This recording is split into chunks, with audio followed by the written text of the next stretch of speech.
ketika seorang meminta bela dari makhluk, Allah nggak akan ngebelain dia. Ketika kita diam dan meminta bela kepada Allah, Allah akan belain kita. Kan terjadi di zaman Nabi itu ada 2 orang bertengkar nih. Yang satu ngomel, teriak-teriak marah-marah. Yang satu lagi diam aja, dia sabar.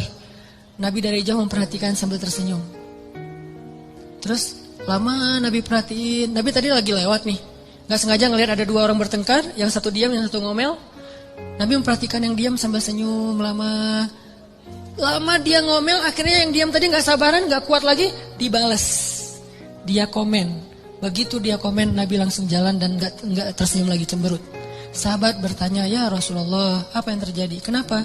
Kata Nabi, tadi ketika yang diam ini diam aja nih, dia sabar, malaikat mendoakan dia dan tersenyum untuk dia.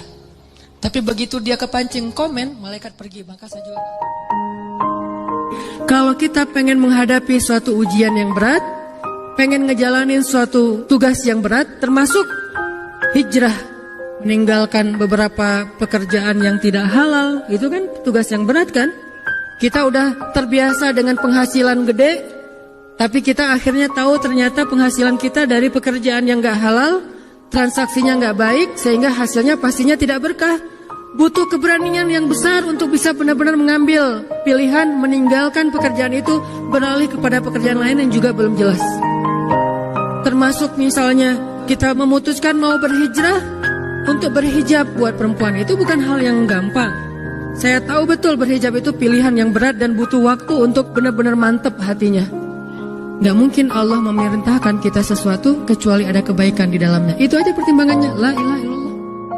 Matematika untuk mengukur siapa lebih beruntung. Sehingga kita tidak perlu bertanya, kenapa? Why? Saya udah hijrah kok makin susah hidup saya? Dunia itu, akhirat enggak. Kalau kita mengukur amal kita hanya dengan dunia, kita bakal sering kecewa karena Allah tidak menilai dunia ini bahkan lebih ringan daripada 11 sayap nyamuk. Seandainya kata Nabi dunia ini di mata Allah ada harganya, pasti Allah gak mau ngasih dunia kepada orang yang tidak beriman. Gak mau. Berhubung dunia ini tidak ada nilainya, Allah kasihlah kepada orang yang tidak beriman. Sedangkan yang bernilai, Allah simpan untuk orang yang beriman dan sabar. Sehingga ketika kita hijrah, kita minta tolong kepada Allah urusan dunia, tetapi kita yakin kalau kita istiqomah, ikhlas, maka di akhirat wa ma indallahi khair. Kalau teman-teman lagi cemburu dengan dunia seseorang, ada rasa kayak kepengen apa yang orang punya, ada rasa iri, ada rasa cemburu, merasa orang lain lebih beruntung dari kita, bilang wa ma indallahi khair. Apa yang ada di sisi Allah lebih baik. Ikhlas itu bukan gak ngeharapin apa-apa ya. Karena di Indonesia orang menerjemahkan ikhlas itu gak ngarepin apa-apa. Padahal kalau gak ngarepin apa-apa dalam Islam, itu sombong. Kita gak boleh beramal soleh dengan mengatakan saya gak berharap surga, saya gak takut neraka, saya mau beramal soleh karena cinta sama Allah. Itu sombong.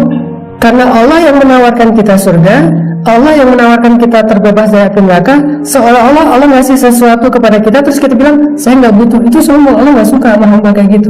Jadi ikhlas itu bukan nggak berharap apa-apa. Ikhlas itu dalam definisi bahasa Arab ya, ikhlas itu artinya tidak berharap apapun kecuali hanya kepada Allah. Kalau ke Allah segalanya diharapin, berharap akhirat dan berharap dunia. Jadi kalau orang beribadah karena berharap rezekinya lancar, itu ikhlas, berharapnya ke Allah.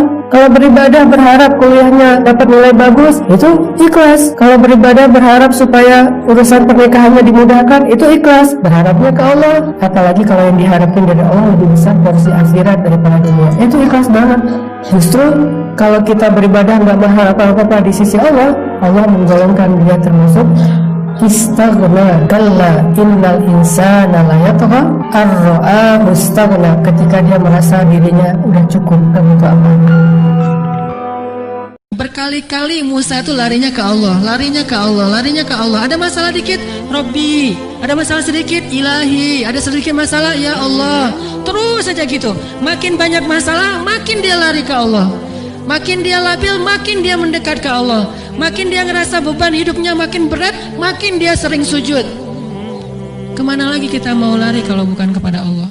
Adakah yang menyambut kedatangan hamba-hamba yang lemah lebih baik daripada sambutan Allah? Adakah yang lebih sabar mendengar curhat hamba-hambanya daripada sabarnya Allah mendengar curhat kita?